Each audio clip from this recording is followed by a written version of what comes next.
On August 15, 1947, we attained independence. Alongside, the great ancient land of Bharat was partitioned on communal lines. On the one hand, when the Congress leadership and the Muslim leadership were preparing themselves for independence and taking over the rulership, British colonialists led by Lord Mountbatten were trying to execute the India's Independence Act hurriedly. Many parts of Akhand Bharat were witnessing riots, mayhems, murders and inhuman crimes against women. Gandhiji was taking tours in eastern parts of Bharat. The second Sarsang Chalak of Rashtriya Swayamsevak Sangh, Shri Golwalkar Gurji, was travelling in the western part, which constitute Pakistan now. RSS was running many refugee camps. Muslim League leaders were busy not just preparing for Pakistan, but also instigating communal frenzy mobs on the ground. A book by researcher and author Shri Prashant Pol tried to put together developments of this fortnight of August 1947 in his book, which is one of the best sellers, called Wo 15 Din, which is translated as Those 15 Days. This year, Organiser is taking you through the developments of those 15 days, going through the most happening 15 days towards Bharat's independence alongside the communal partition will provide new insights to the viewers and inspire them to take up research on various aspects of conversations, communications and negotiations, as well as the kind of communal frenzy things happening on the ground about India's independence and the great partition of this land.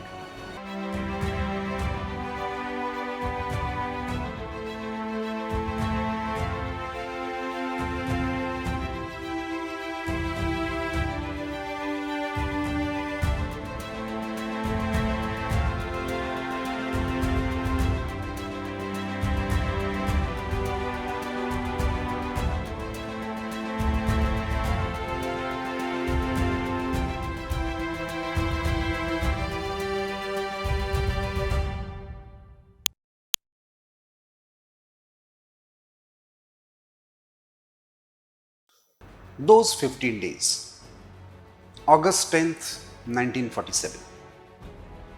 A rather lazy Sunday morning, yet a hectic activity is seen at Sardar Vallabhbhai Patel's residence on 1 Aurangzeb Road.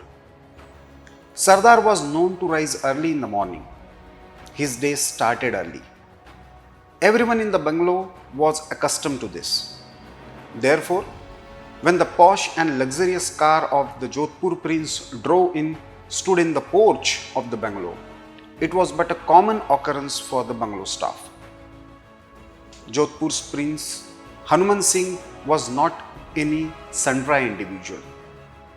His was the largest princely state in Rajputana, whose history went as far back as year 2050 AD. This state, with its population of 2.5 million, was spread on 36,000 square miles, and Jinnah was keen to usurp this state for Pakistan since the last many days. V.K. Menon had provided all these details to Vallabhbhai, and hence the Sardar had invited the prince to his residence. Sardar Patel entered his spacious drawing hall, taking Hanuman Singh with him. After exchanging pleasantries, Sardar came to the point directly.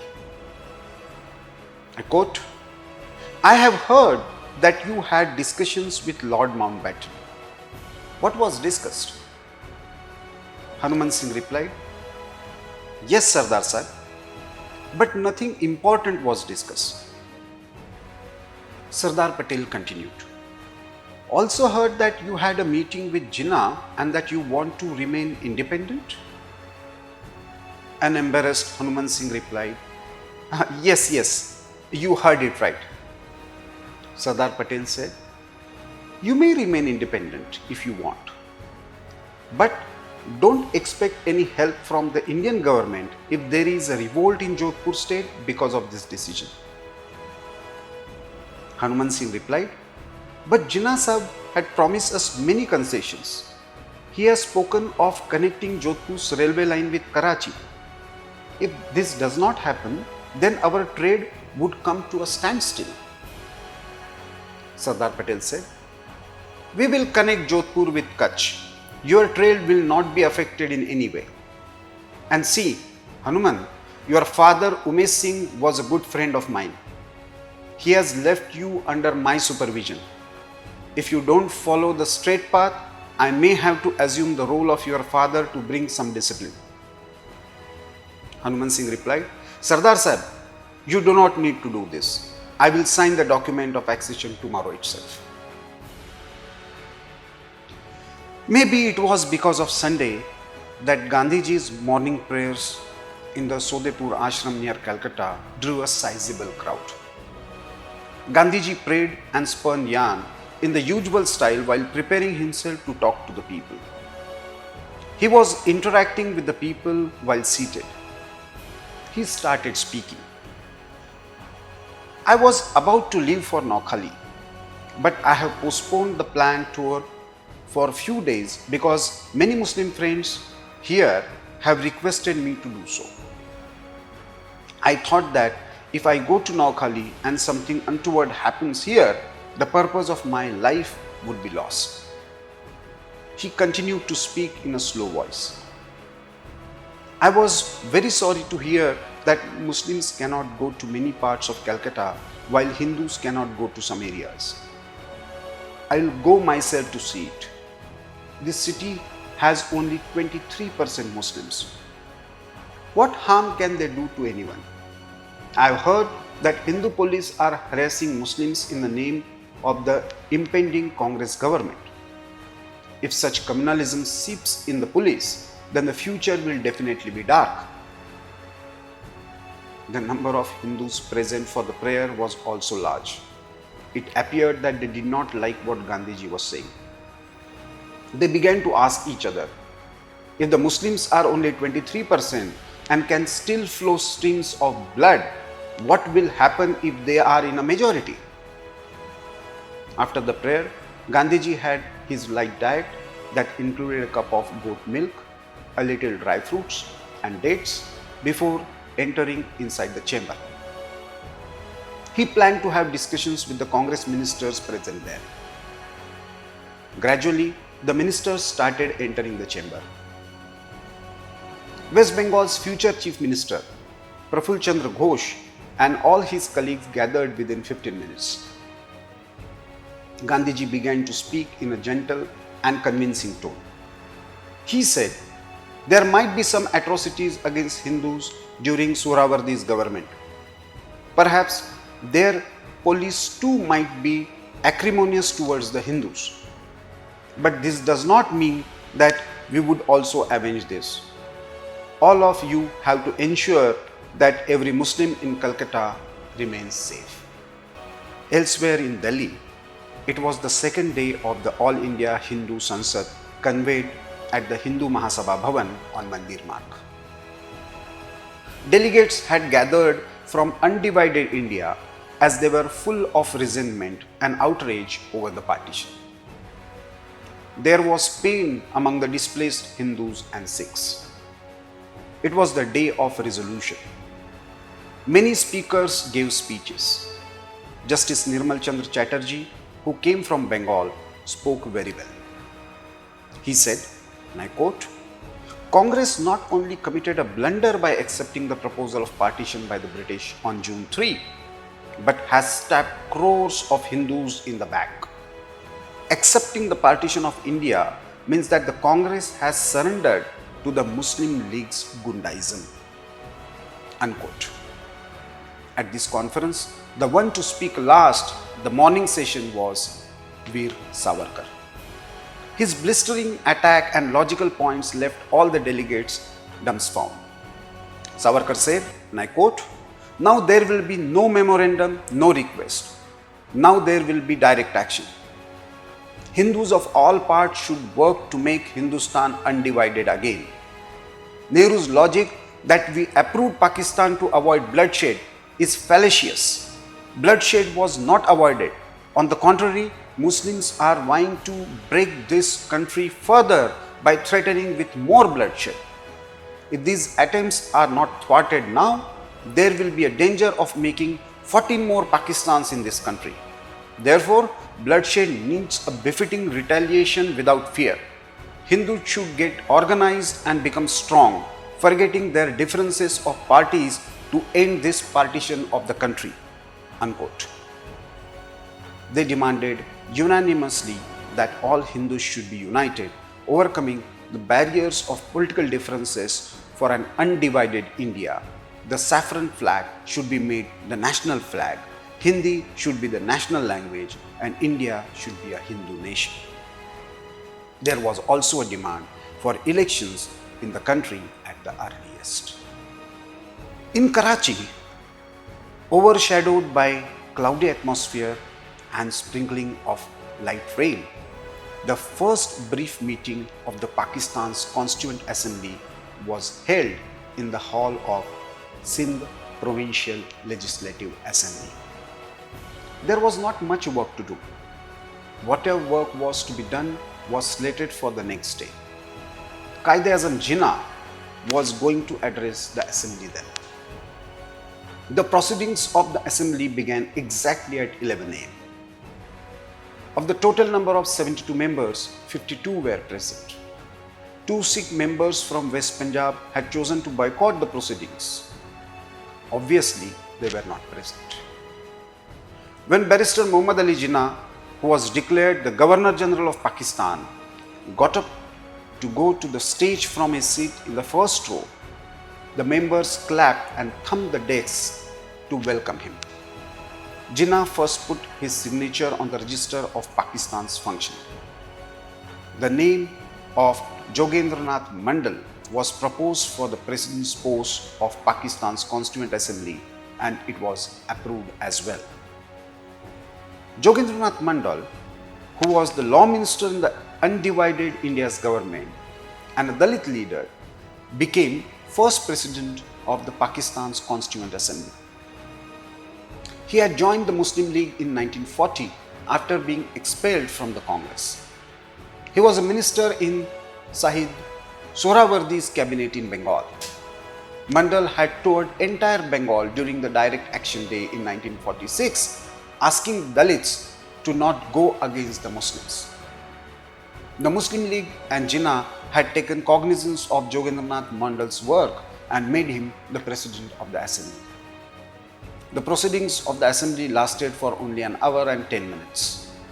Neither was there much of a crowd outside nor any enthusiasm among the people. On Sunday afternoon, the Muslim League's office in Old Delhi, many Muslims arguingly vigorously outside gathered. Muslim traders in Delhi were alleging that the Muslim League leaders were fleeing to Pakistan, leaving them in the lurch. All these people were leaving for Pakistan, the Pakistan special train that ran daily. The enraged Muslims had shut down areas like Daryaganj against them. The Muslims in Delhi had started feeling rudderless and helpless. The Municipal Committee of Delhi had built a beautiful hall for organizing meetings and small events. Nehru inspected this newly built hall after lunch. In the evening, Nehru dictated the following letter to his secretary at his bungalow, 17 York Road. Dear Lord Mountbatten, thank you for your letter dated August 9, in which you have written about hoisting the Union Jack on August 15 from the next year. I am glad to tell you that from next year we will hoist the Union Jack on August 15 as you have suggested. Yours faithful, Jawaharlal Nehru. The Union Jack, which had prompted many revolutionaries and satyagrahis to bring it down, was to fly high on all government buildings on 13 prominent days including the Independence Day of India. The shadows of the afternoon were getting longer. However, the activities in the Barood Khana area of Lahore were going on with some vigor and enthusiasm as before. This was the same area where Hindus and Sikhs could never dare to enter even in daytime. This was the area where the Mia family ruled single-handedly. This was the area of Lahore's first citizen, the mayor. A kitchen was run continuously to serve food and drinks to Muslims engaged in driving away the Hindus and Sikhs. That day, some plans were being chalked out in this Mia Ki Haveli for August 14th. Everyone was unanimous in their belief that no Hindu or Sikh would be left alive after August 14th, and the plan was being made in this regard. The evening displayed different hues in the India that was to remain undivided only for the next 4 days. In the distant east, at Calcutta, lamps were lit in the homes. However, the sun's rays still lingered and were contemplating retreat on the long stretches at places like Peshawar and Montgomery. And against this background, ferocious riots erupted in places like Alwar, Hapur, Layalpur, Amritsar. Burning blobs were thrown on Hindu houses. Shops of many Hindu traders had been already looted and plundered. Veer Bhan's residence on Jail Road at Lahore. Assistant Director of Industries, a very youthful and philanthropic individual. Seeing the heart-rending scenes in Lahore city, he decided to leave the city, coinciding with it being a Sunday, a holiday. He booked 2 trucks for the purpose. His driver was a Muslim who was in his service for many years and seemed trustworthy. Veer Bhan sent him to bring coolies to load the belongings in the truck. The driver brought a few Muslim goons from Muzang area as coolies. All the items were loaded on the 2 trucks by the evening, and when Veer Bhan went to pay the coolies, the latter surrounded him and attacked him. They stabbed him with knives relentlessly. His wife fainted after seeing her husband struggle for life in the pool of blood. The goons forced her into the truck, and both those trucks, loaded with all belongings, left for their destination in the darkness of the night. Fortunately enough, 2 teenage girls of Veer Bhan ran away from the back door and took shelter in a Hindu-dominated Kishan Nagar. That was why they survived. A senior government official had been reduced to such a plight in the center of a residential area of Lahore, the capital of Punjab, on the evening of August 10th. While Veer Bhan lay struggling for life in the pool of blood and crying for help, the Muslim ruffians decamped with all his belongings and his wife. The statement of Liaquat Ali Khan, the designated Wazir-e-Azam of Pakistan, was to reach in the evening from 800 miles away Karachi. Liaquat Ali had written, "We have repeatedly asserted that not only protection will be given to non-Muslims in Pakistan, but they will also get all due rights as per the law. They will be completely safe here. But unfortunately, the majority community in India does not look like reciprocating." Liaquat Ali had added further, "The news coming from different parts of India, especially East Punjab, West Bengal and United Provinces, suggests that the majority of Hindus are committing atrocities on our Muslim brethren. Congress party's president himself is touring the Sindh province and inciting the Hindus here against our government.